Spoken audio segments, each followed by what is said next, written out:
Seja bem-vindo a mais um encontro com a Palavra. Esse programa é parte de um estudo introdutório de todos os livros da Bíblia. Nosso curso já nos trouxe as cartas de Paulo no Novo Testamento e no programa de hoje iniciaremos o estudo da carta aos Colossenses. Ouça como Paulo começa a carta. Paulo, apóstolo de Cristo Jesus pela vontade de Deus, e o irmão Timóteo, aos santos e fiéis e irmãos em Cristo que estão em Colossos. A vocês, graça e paz da parte de Deus, nosso Pai, e do Senhor Jesus Cristo. Paulo começou a carta aos Colossenses abençoando os irmãos fiéis de Colossos. A carta aos Efésios também começa com uma bênção. Isso é um detalhe muito importante para mim, que sou pastor, porque sei que em toda congregação sempre temos aquela pequena minoria que chamamos de os fiéis. É impressionante, os fiéis estão sempre lá. Talvez sejam poucos, 2 ou 3, mas sempre estão presentes em todas as congregações. Parece que é sempre a mesma minoria comprometida e fiel que faz a obra. Como pastor, me sensibilizo ao observar que os Efésios e os Colossenses foram tratados como os fiéis. A cidade de Colossos localiza-se a 160 quilômetros de Éfeso e cerca de 18 quilômetros de Laodiceia, que, na minha opinião, é um dos lugares mais bonitos de todo o mundo. Vocês estão lembrados que falamos que a igreja de Éfeso provavelmente foi a igreja mãe de todas as igrejas mencionadas nos capítulos 2 e 3 do livro de Apocalipse? Esse livro possui cartas para as igrejas, e a primeira é para a igreja em Éfeso, e depois para Esmirna, Pérgamo, Sardes, Tiatira, Filadélfia e Laodiceia. Estudiosos acreditam que todas essas igrejas surgiram da igreja de Éfeso, e que foram resultado do seminário que Paulo conduziu naquela cidade. Durante 2 anos, Paulo ensinou 6 horas por dia na escola de Tirano. De acordo com estudiosos, essas igrejas foram fruto do seu ministério de ensino. É possível que a igreja de Colossos tenha sido parte do grupo de igrejas satélites que cresceu da igreja de Éfeso. Paulo escreveu para a igreja em Colossos, mas podemos perceber pelo seu conteúdo que ele nunca tinha estado lá. Mas ele conhecia algumas pessoas dessa igreja. Paulo morou um tempo em Éfeso, uma cidade de grande circulação de pessoas. Na época de Paulo, Éfeso era uma cidade portuária. Hoje, devido à erosão e a outras causas, essa cidade fica a cerca de 50 quilômetros da costa. Mas nos dias de Paulo, era uma cidade costeira, por onde passavam muitas pessoas. Por isso, Paulo conheceu pessoas de Colossos e Roma que passaram por Éfeso enquanto ele morava lá. Ele conheceu Filemão, por exemplo. Quando estudarmos a carta de Filemão, veremos que Filemão era de Colossos e parte da igreja de Colossos se reunia na casa de Filemão. Paulo conhecia Filemão e seu escravo fugitivo Onésimo. Nessa carta, Paulo menciona um homem chamado Epáfras.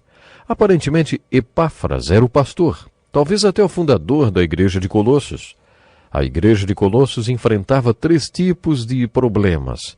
O primeiro era que a fé daqueles cristãos era bombardeada por ideias filosóficas e pela intelectualidade daquela cidade. Infelizmente, parece que esse ataque à fé cristã acontece em todas as gerações e não restringiu-se àquela época e àquele lugar. Não há dúvidas de que esse ataque está ocorrendo também nos dias de hoje. Paulo escreveu nessa carta: tenham cuidado para que ninguém os escravize a filosofias vãs e enganosas. O ataque filosófico sobre a fé dos discípulos da igreja de Colossos era muito forte. Havia também o legalismo. O legalismo era um problema que parecia perseguir Paulo onde quer que ele fosse. O legalismo foi o grande problema nas igrejas da Galácia. Também havia judeus legalistas em Colossos que estavam tentando impor seu legalismo judaico para os colossenses. Além disso, havia pessoas na igreja de Colossos que estavam envolvidas com fenômenos sobrenaturais. Todo mundo se interessa pelo sobrenatural. Não é difícil reunir uma multidão se houver algo sobrenatural para mostrar. As pessoas acreditavam que qualquer fenômeno sobrenatural vinha de Deus e que tudo que era espiritual vinha do Espírito Santo. Para eles, os parapsicólogos, aqueles que se comunicam com os mortos e qualquer outra demonstração sobrenatural e espiritual, exerciam a obra de Deus e do Espírito Santo. Havia pessoas assim na igreja de Colossos, que tinham visões, adoravam a anjos e a outros fenômenos místicos que ainda estão presentes em algumas igrejas. Aparentemente, esses 3 problemas eram demais para Epáfras, provavelmente mais jovem que Paulo. Talvez ele tivesse sido um dos alunos de Paulo graduados no seminário de Tirano. É muito comum, quando os pastores enfrentam problemas nos primeiros anos de seus ministérios, pedirem conselhos para seus velhos professores. Quando Epáfras se deparou com esses problemas, ele procurou por Paulo em Roma. O livro de Colossenses foi mais uma das epístolas escritas em Roma. As cartas aos Efésios, Filipenses, Colossenses e Filemão são todas cartas escritas durante a primeira prisão de Paulo em Roma. Epáfras foi para Roma, encontrou-se com Paulo e pediu conselhos sobre esses problemas que ele estava enfrentando na igreja de Colossos. Pode ser que essa visita tenha originado a carta de Paulo aos Colossenses. O livro de Efésios foi a obra-prima de Paulo sobre a igreja, e o livro de Colossenses é a obra-prima de Paulo sobre o Cristo da igreja. Parte do ataque que a igreja de Colossos estava sofrendo relacionava-se à deidade e à pessoa de Jesus Cristo. Pessoas estavam impondo um ponto de vista filosófico aos colossenses que influenciava a opinião que tinham de Cristo. Essa filosofia, a grosso modo, dizia que uma criatura tinha gerado outra criatura, que gerou outra criatura, que gerou outra, até que finalmente uma criatura gerou o universo. Em algum ponto dessa filosofia, eles inseriam Jesus Cristo e faziam dele um pouco abaixo daquilo que nosso credo afirma que ele foi, totalmente homem e totalmente Deus. Essa filosofia atacava a deidade de Cristo, o fato de que Jesus era o Emanuel, o Deus conosco, e que nós consideramos Jesus o Emanuel, o Deus conosco. Mas ainda hoje nós sofremos esses ataques. Há milhões de pessoas que se declaram cristãs, mas não creem na deidade de Jesus Cristo. As Escrituras são claras quanto à deidade de Jesus Cristo, de que ele era Deus em carne. E a carta de Paulo aos Colossenses é a passagem da Bíblia que ensina essa verdade de maneira mais explícita. Foi nessas circunstâncias que o Espírito Santo, através da vida e do ministério de Paulo, produziu essa obra-prima. Se não fossem todos os problemas da igreja de Coríntios, hoje nós não teríamos acesso a essa carta que Paulo escreveu, uma obra-prima teológico-pastoral. Por causa do legalismo dos Gálatas, vamos dizer o seguinte: então Paulo nos deixou uma obra-prima contra o legalismo. Se não há problema, não há profeta. Essa era a regra. No Novo Testamento, quando as igrejas tinham problemas, Deus movia os apóstolos a escrever essas epístolas inspiradas. Se as igrejas que Paulo fundou não tivessem sido problemáticas, hoje nós não teríamos essas obras-primas. A pessoa de Jesus Cristo estava sendo atacada em Colossos e foi por isso que Paulo, inspirado por Deus, deixou para nós essa obra-prima sobre a pessoa de Jesus Cristo. A supremacia de Cristo é o tema da carta aos Colossenses. Nessa carta, além da ênfase que é dada à deidade de Jesus Cristo, de que Jesus é Deus, Paulo também enfatiza ideias como essa. Se você tem Jesus Cristo, então você tem tudo. Se você perder Jesus Cristo, você perde tudo. Paulo também enfatiza nesta carta a plena suficiência de Cristo. Cristo é suficiente. Ele é tudo o que você precisa. Por último, Paulo também enfatiza a supremacia de Jesus Cristo. Novamente nos deparamos com duas palavras que peneiram a mensagem da Bíblia até sua essência. Primeiro, Deus. Jesus se declara Deus. Ele faz isso quando exige a fidelidade e a lealdade devidas a Deus. As Escrituras dizem primeiro Deus. Jesus disse que ele tinha de estar em primeiro lugar. Em Lucas 14, Jesus lançou um grande desafio para aqueles que queriam ser seus discípulos. Se alguém vem a mim e ama seu pai, sua mãe, sua mulher, seus filhos, seus irmãos e irmãs e até sua própria vida mais do que a mim, não pode ser meu discípulo. E aquele que não carrega sua cruz e não me segue não pode ser meu discípulo. poderíamos incluir essa declaração de Jesus entre as frases ou as declarações duras de Jesus, das quais concluímos que se Jesus Cristo é alguma coisa para você, então ele é tudo para você. Se ele não for tudo para você, então ele não é nada. Paulo fala sobre isso no primeiro capítulo dessa carta. Ele também fala que em todas as coisas ele deve ter a supremacia. Jesus Cristo é tudo o que você precisa. Jesus Cristo é autossuficiente. Jesus Cristo é a plenitude de Deus. Jesus Cristo é a expressão completa de Deus. Jesus Cristo é Deus e ele deve ser o Senhor e ter a excelência na sua vida. Se Jesus Cristo for alguma coisa para você, então ele é tudo para você. Essa é a ênfase e o tema dessa carta. Hoje em nossas igrejas temos problemas semelhantes aos problemas da igreja de Colossos e por isso essa carta é tão importante. Lembre-se do que falamos quando estudamos os profetas. Se não tinha problema, não tinha profeta. Bastava aparecer um problema e Deus levantava um profeta para tratar do problema que estava impedindo a obra de Deus. Depois que o problema era eliminado, a obra de Deus podia continuar. Eu também já falei que os apóstolos têm no Novo Testamento a mesma importância que os profetas têm no Velho Testamento. As epístolas do Novo Testamento tratam dos problemas que bloqueavam a obra de Deus. O propósito dessas cartas é enfocar esses obstáculos que impedem a obra de Deus até que eles sejam removidos e a obra de Deus volte ao seu curso normal. Você vai perceber que é isso que acontece em todas essas cartas de Paulo e na carta aos Colossenses. Temos em nossas igrejas pessoas legalistas que tentam colocar sobre os crentes correntes legalistas que são contrárias aos ensinamentos de que somos salvos pela graça através da fé e não por obras. Também há gente em nossas igrejas que enfatizam os fenômenos sobrenaturais e acham que qualquer coisa que seja espiritual vem de Cristo ou do Santo Espírito. Essas pessoas não testam os espíritos, ficam vulneráveis a qualquer espírito do mundo, bom ou mau. Mas, infelizmente, o meu tempo está acabando.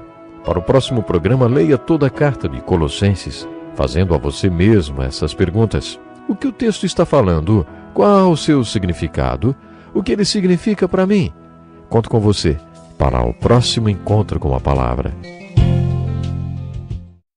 Seja muito bem-vindo ao Encontro com a Palavra. Em nosso programa desenvolvemos um curso dedicado ao estudo de todos os livros da Bíblia, que já nos trouxe as cartas de Paulo no Novo Testamento. No último programa fizemos uma introdução à carta aos Colossenses. Hoje gostaria de fazer com você um voo panorâmico sobre ela. Primeiro, no primeiro capítulo de Colossenses, o apóstolo Paulo dirige-se aos fiéis da cidade de Colossos. Você observará que ele fez uma oração por eles. Paulo também orou pelos Efésios e por muitos irmãos para quem escreveu. Procure observar como é a oração de Paulo pelos irmãos de Colossos e tente seguir o modelo. Qual é o primeiro pedido na lista de oração de Paulo? Encontramos o seguinte no capítulo 1. Sempre agradecemos a Deus, o Pai de nosso Senhor Jesus Cristo, quando oramos por vocês, pois temos ouvido falar da fé que vocês têm em Cristo Jesus e do amor que têm por todos os santos por causa da esperança que lhes está reservada no céu, a respeito da qual vocês ouviram por meio da palavra da verdade, o evangelho que chegou até vocês. Por todo o mundo este evangelho vai frutificando e crescendo, como também ocorre entre vocês desde o dia em que o ouviram e entenderam a graça de Deus em toda a sua verdade. Aí Paulo menciona Epáfras, o pastor da igreja. Vocês o aprenderam de Epáfras, nosso amado cooperador, fiel ministro de Cristo para conosco, que também nos falou do amor que vocês têm no Espírito. Paulo orou pelos colossenses, porque soube do testemunho que a igreja estava dando de que realmente tinha nascido de novo. Eles tinham se tornado parte de Cristo e do corpo de Cristo. Paulo sempre dizia àqueles que tinham se tornado seguidores de Cristo: por essa razão, desde o dia em que o ouvimos, não deixamos de orar por vocês. Se você tem uma lista de oração, ela provavelmente tem o nome de pessoas doentes, sem emprego, que precisam de libertação do álcool, com problemas familiares ou que estejam passando pela perda de um ente querido. Esta seria uma típica lista de pedidos de oração. A lista de pedidos de oração de Paulo não era assim. Paulo conhecia muita gente que estava na prisão e sofrendo, mas sua lista de oração incluía aqueles que ele sabia que estavam firmes na fé. O pedido de Paulo por essas pessoas também é muito interessante. Paulo não ora para que elas sejam curadas ou saiam da prisão, nem por suas necessidades. Ele ora pelo seguinte: não deixamos de orar por vocês nem de pedir que sejam cheios do pleno conhecimento da vontade de Deus, com toda sabedoria e entendimento espiritual. Quando oramos, desenrolamos nossa ladainha de pedidos que mais parecem uma lista de compras e aí mandamos Deus passear. Mas parece que Paulo fazia o contrário. Ele pediu que Deus mandasse aqueles fiéis passearem. Ele orava para que eles entendessem o que Deus queria que eles fizessem e para que fossem sábios nas coisas espirituais. No capítulo 1, versículo 10 e 11, Paulo diz: e isso para que vocês vivam de maneira digna do Senhor e em tudo possam agradá-lo, frutificando em toda boa obra, crescendo no conhecimento de Deus e sendo fortalecidos com todo o poder, de acordo com a força da sua glória, para que tenham toda perseverança e paciência com alegria. É maravilhoso observar os motivos de oração de Paulo. Quando Paulo começa a falar quem é Cristo, descobrimos qual é o tema desta carta. Ele é a imagem do Deus invisível, o primogênito de toda a criação.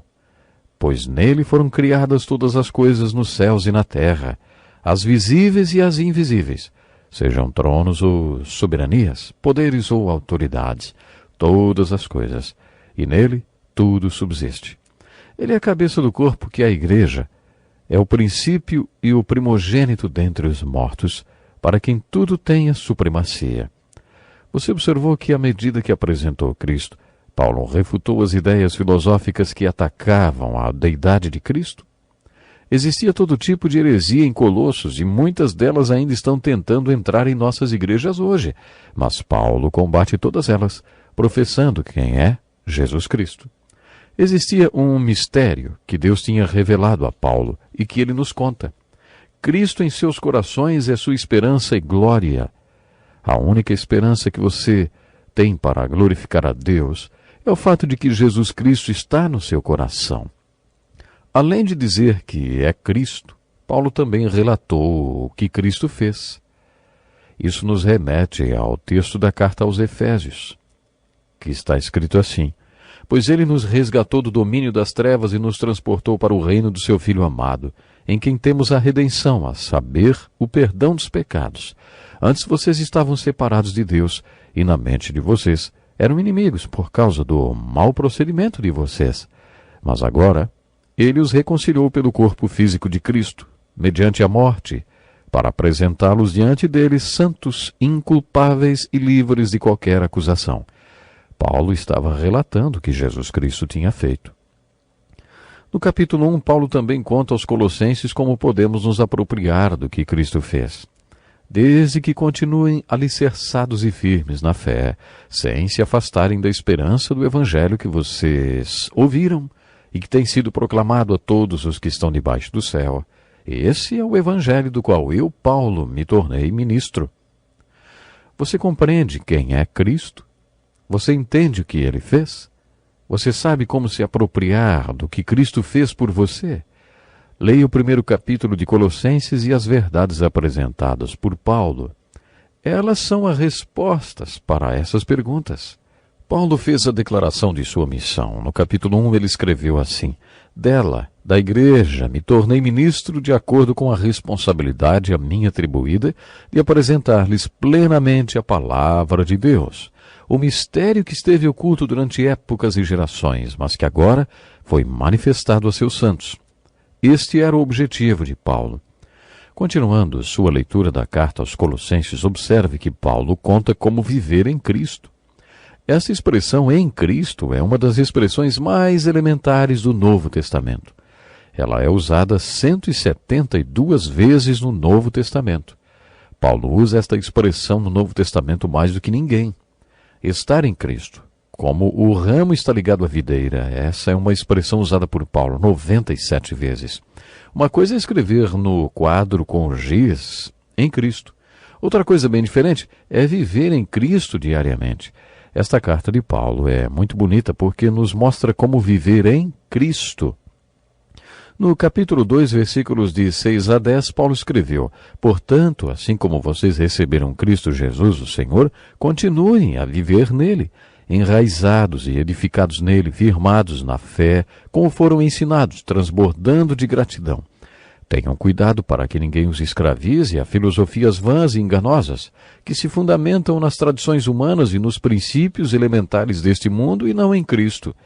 Pois em Cristo habita corporalmente toda a plenitude da divindade, e por estarem nele, que é o cabeça de todo poder e autoridade, vocês receberam a plenitude.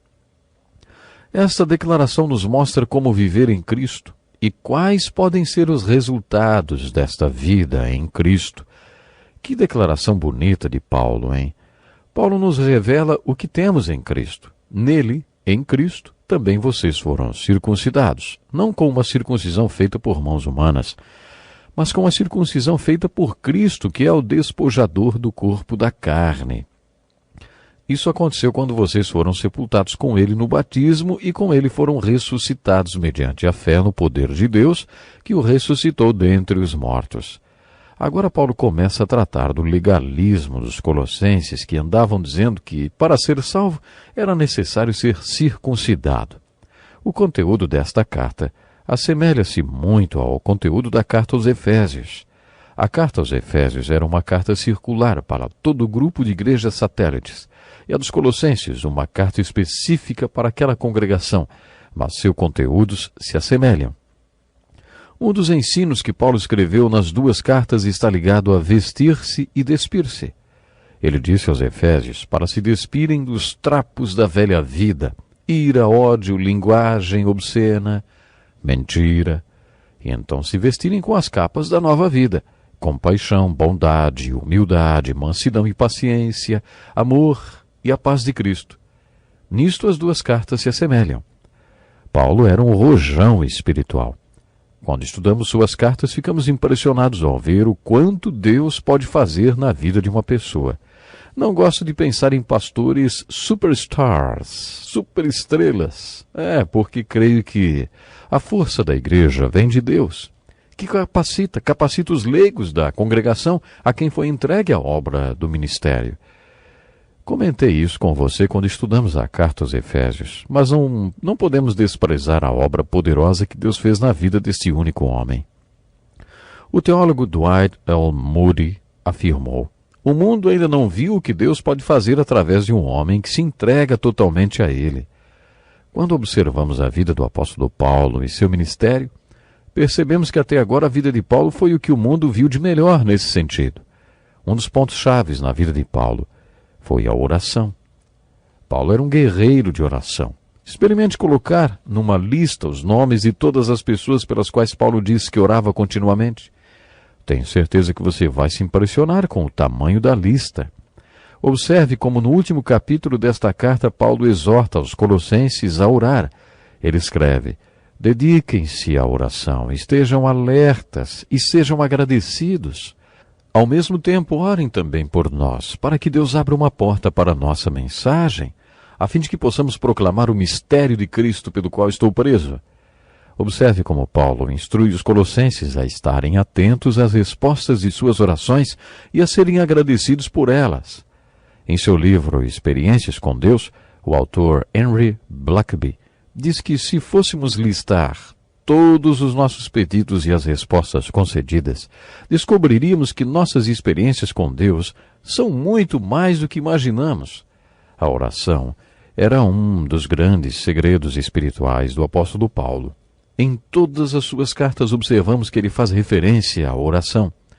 Paulo nos mostrou, através do seu exemplo, a importância da oração, assim como Jesus fez. Um dia, os apóstolos se aproximaram de Jesus e pediram que ele os ensinasse a orar.